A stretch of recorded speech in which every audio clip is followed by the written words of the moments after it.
itu kalau yang Aye baca ya kan, itu tahun pastinya Aye lupa. Itu sekitaran tahun 1930-an juga. Itu dari Belanda, itu dipercaya oleh komunitas Tionghoa.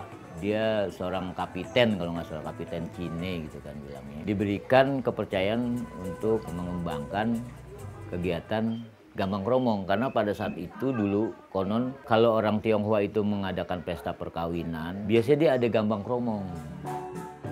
Untuk Gambang Kromong ya beda dulu sama sekarang itu memang jauh sekali.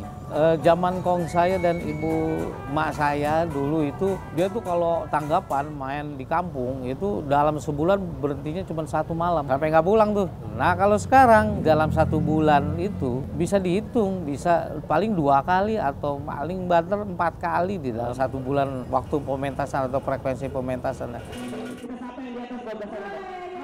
Jangan kate negara yang besar, bahkan satu dusun yang terpencil sekalipun, kalau dia mau mempertahankan tradisi serta budaya, insya Allah banyak dikenal orang. Nah, jadi dari situlah bahwasannya Jakarta ini ibu kota negara gitu kan.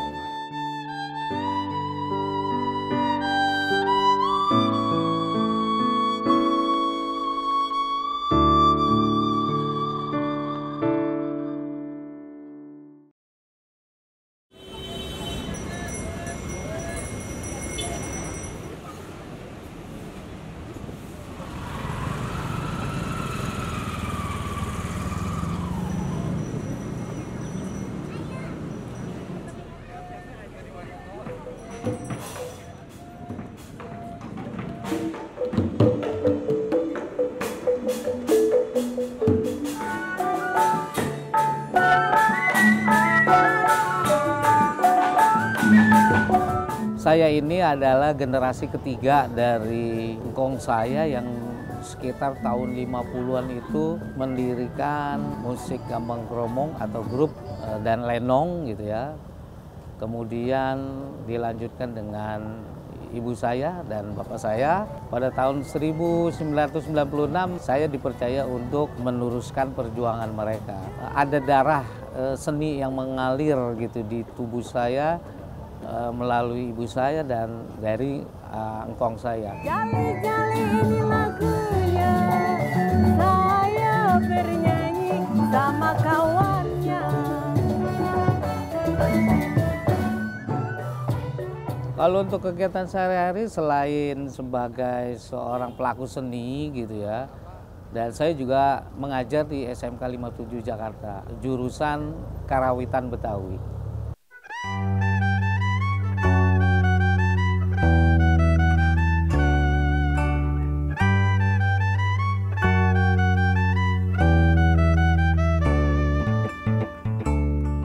Kalau mempelajari Gambang Kromong ya, bisa dilihat dari jenis lagunya. Pertama kali itu saya juga belajar dari Pak Andi lah, sharing mengenai, ya Pak Andi juga termasuk salah satu guru saya juga.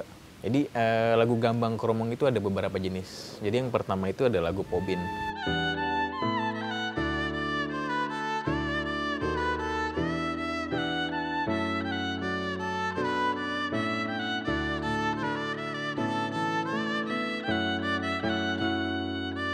Lagu Pobin itu hanya instrumental aja, dia itu nggak ada vokal, pure instrumental aja gitu, tidak ada seperti kayak lagu sekarang lah gitu, ada vokalnya, terus strukturnya jelas. Nah itu yang pertama.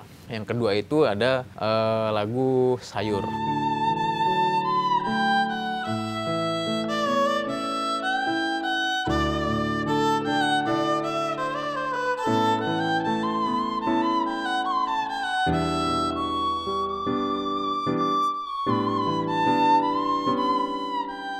Lagu Sayur itu kan disebut sayur itu karena memang udah seperti makanan sehari-hari lah, seperti lagu Centai Manis, itu lagu sayur. Nah di lagu Sayur ini udah ada vokalnya lah gitu, cara gampang lah kita lihat udah ada vokalnya, tapi strukturnya lagu tersebut belum terlalu jelas, dalam arti intronya gimana, isinya gimana, refnya gimana, interlude-nya gimana.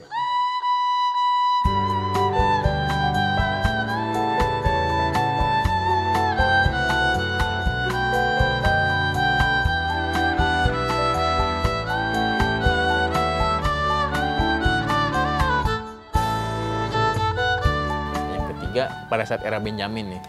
Mungkin pada saat era Benjamin itu bisa dibilang ya banyak merombak bahkan membawa musik gambang kromong ke dalam industri. Seperti contoh sekarang lagu-lagunya itu kayak lagu Hujan Gerimis gitu. Nah, salah satu contoh lagu Hujan Gerimis itu struktur lagunya itu jelas. Seperti intro, ada song 1, song 2, ref, balik lagi ke song 2, terus interlude.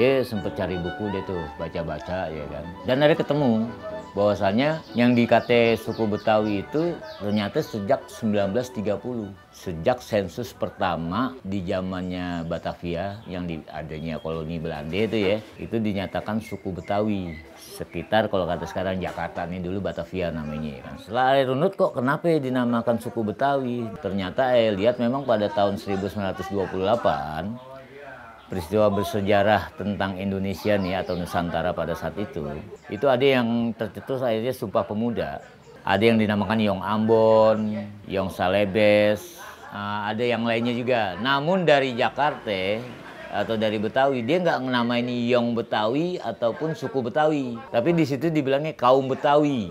Dari salah satu arkeolog namanya Lancashire, bahwasanya suku Betawi itu bukan satu suku, tapi terdiri dari beberapa suku di Nusantara. Dan ditambahkan lagi ternyata dari beberapa negara tetangga atau negara yang datang ke Indonesia pada saat itu.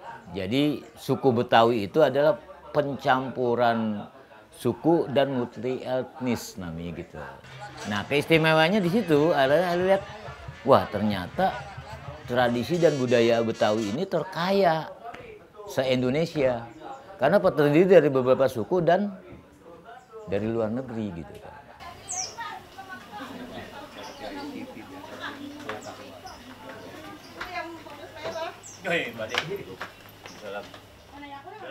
Kalau kita lihat dari beberapa wilayah 5 kota madya ya di Jakarta itu, ya alhamdulillah sih Barat masih terwakili dah. Sampai Rawabelong ya kan diantaranya, Cengkareng, masih ada itu tradisi-tradisi yang masih ada terlihat dalam kesenian atau tradisi budaya Betawi. Tapi kalau udah masuk sisi barat yang namanya Tambora, itu udah agak lemah banget deh posisi tradisi dan budaya Betawinya. Terutama yang ditanya sama dia gampang kromong di Tambora, kenapa kagak ada lagi? Kita di sini udah kagak disanggar, pemainnya juga udah kagak ada. Yang kita takutin gini Pak Guru, penggiat-penggiat seniman budaya ini kebanyakan usianya sepuh sekarang. Iya betul Bang. Iya emang sih iya. Nah kalau dibawa sama dia, kita kehilangan nyari ilmunya. Nah dibawa dalam artiannya, dibawa meninggal tutup usia. Mau kemana lagi kita dapat ilmunya banget? Udah susah.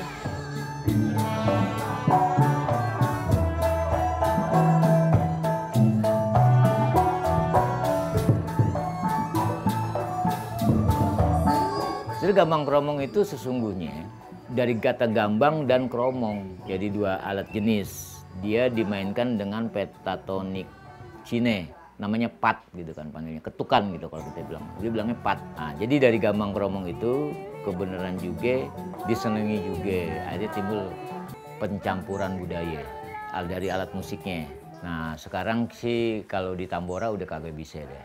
Kalau kita mau lihat gambang kromong udah kagak ada sama sekali nih dari tahun 2013 itu sendiri gitu kan. Apalagi sanggarnya kagak ada.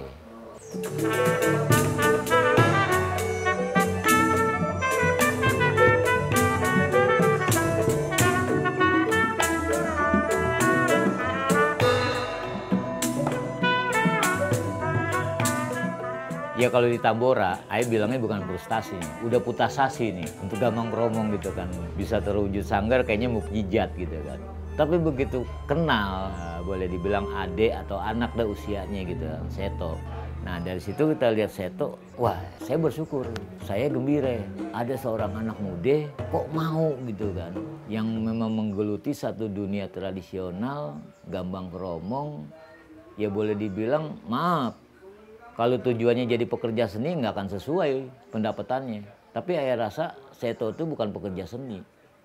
Insya Allah dia penggiat seni gitu kan.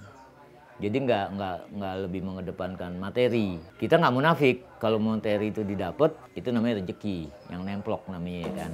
Nah jadi ayah secara pribadi berharap ada Seto-Seto lain nih yang muncul, yang mude-mude gitu kan. Jangan sampai hilang nih.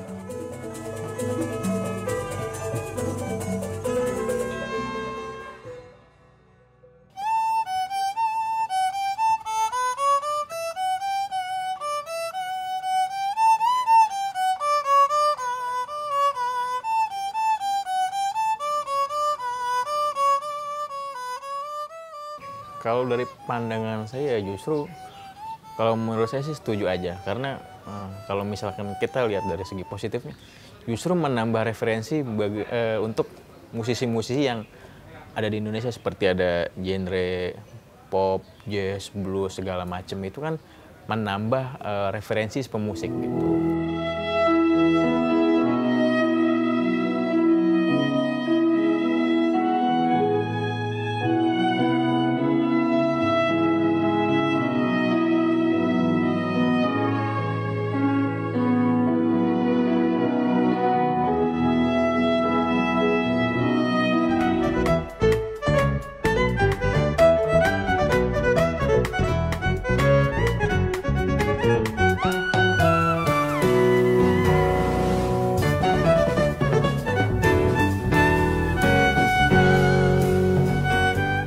Untuk hal semacam itu ya kita tidak bisa membendung atau kita tidak bisa menghentikan. Apalagi sekarang ini dengan teknologi semakin canggih, semakin cepat dan kita dapat gitu. Nah kita harus selalu terutama penggiat seni gitu. Kita juga harus update itu gitu loh.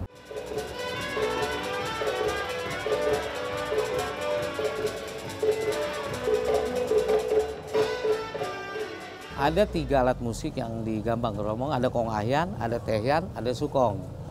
Bahkan dulu guru saya bilang ada 6. Ada jisyam, samyan, atau lagi saya lupa. Sekarang yang kita ketahui itu ada 3, konghayan, tehian, sukong. Ini kalau berbicara karakteristik itu yang konghayan yang high, yang tinggi, suaranya melengking, tehian itu yang middle, tengah-tengah, nah yang sukong itu bass.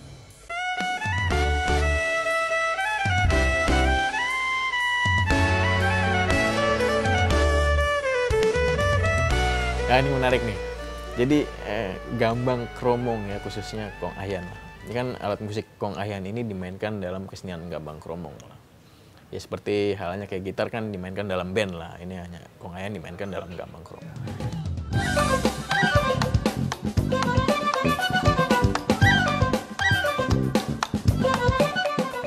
Dalam Gambang Kromong itu tangga nadanya pentatonis yaitu do, re, mi, sol, la. Ada 5 nada. Ya dari dalam Gambang Kromong itu paling sering menggunakan tangga nada D, do sama dengan D. Steman ada 2 senar ya konghayan. Yang pertama nada E atau re, yang belakang nada A atau sol. Nah suatu saat kita kolaborasi dengan orang, dikasih partitur ya kan. Pas dilihat itu banyak main di luar D itu. Ada yang di E, ada yang di F, ada yang di A, ada yang di bass, wah macam-macam. Nah disitulah kita dapat pengalaman lah gitu.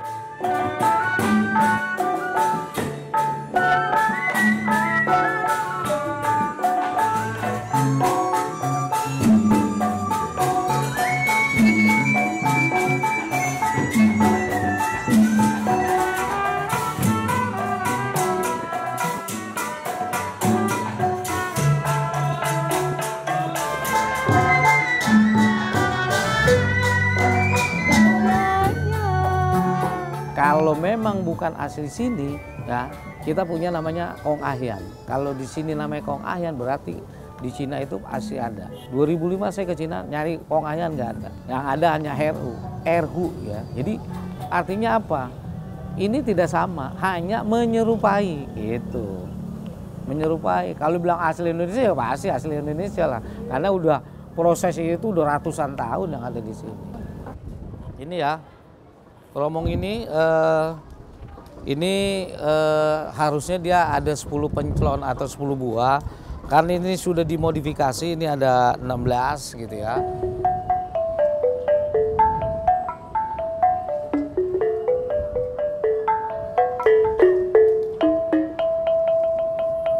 Alat musik gambang kromong itu hanya ada 8 ya. Salah satunya adalah ini alat geseknya ini ya Konghayan ya. Cara mainnya dengan cara digesek. Ya, ayo Bang Komeng ya.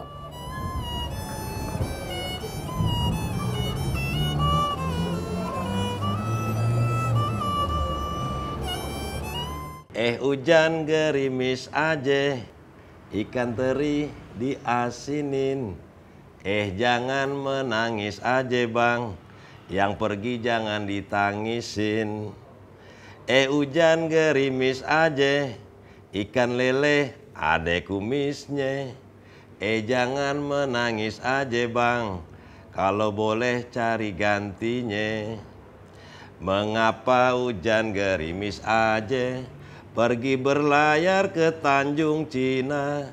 Mengapa abang menangis aja, kalau memang jodoh nggak kemana?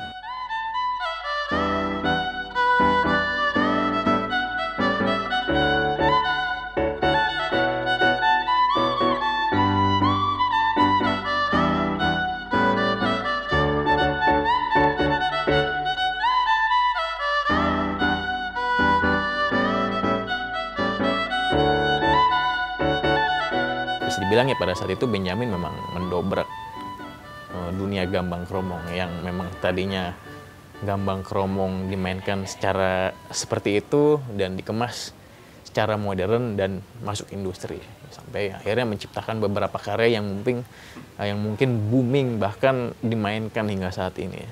Pas saat gambang kromong main seperti lagu Kompor Meleduk, wah banyak karya-karyanya.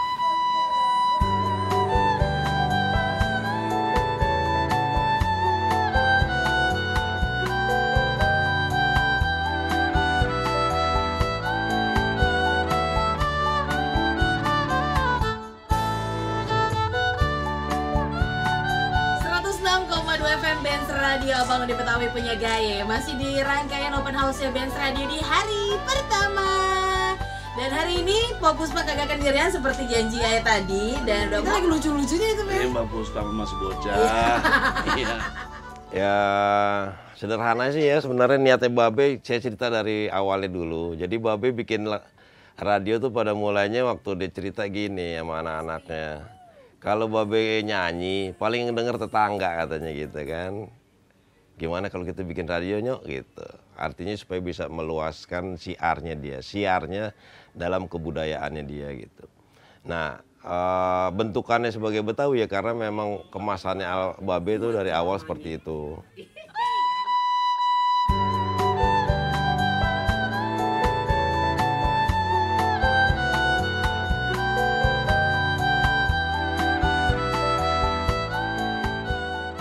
Kalau yang ini foto Babe di stasiun radio Moskow, Rusia, 1989. Pada saat itu kita pergi dalam lawatan budaya Betawi ke Rusia.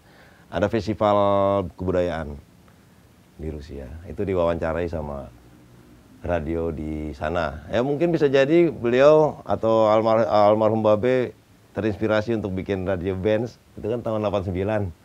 Tahun berikutnya tahun 90 Babe bikin ini.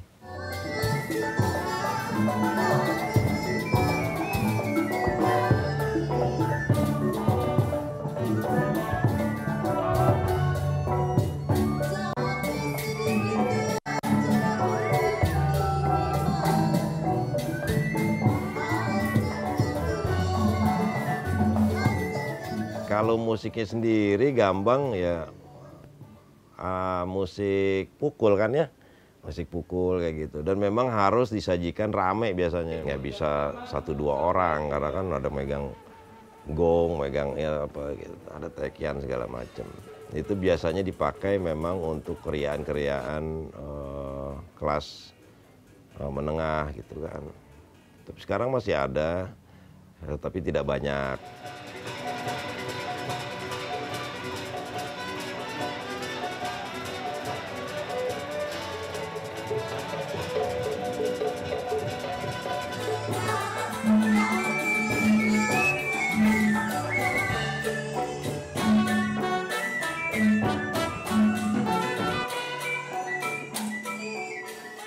Wah, mesti dirawat tuh.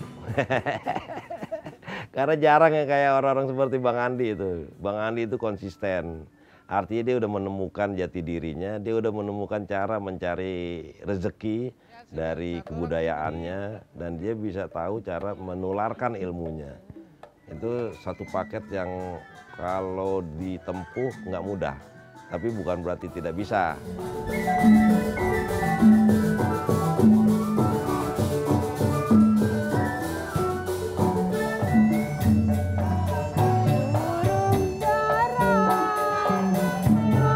Yuk rame-rame kita lestarikan budaya kita sendiri, terutama di Jakarta ini gitu loh.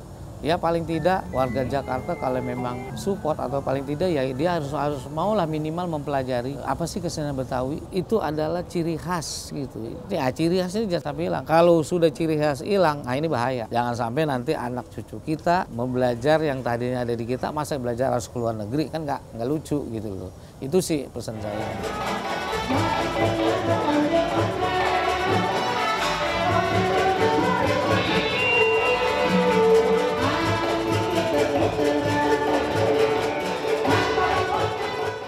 Jangan pernah menyerah untuk belajar, terus mencari referensi, banyak bertanya. Ya mudah-mudahan itu menjadi bekal buat teman-teman sendiri menggali, mengeksplor apa yang teman-teman ingin perbuat, dan khususnya di fashionnya masing-masing lah gitu. Pokoknya jangan pernah takut untuk mencoba hal baru gitu.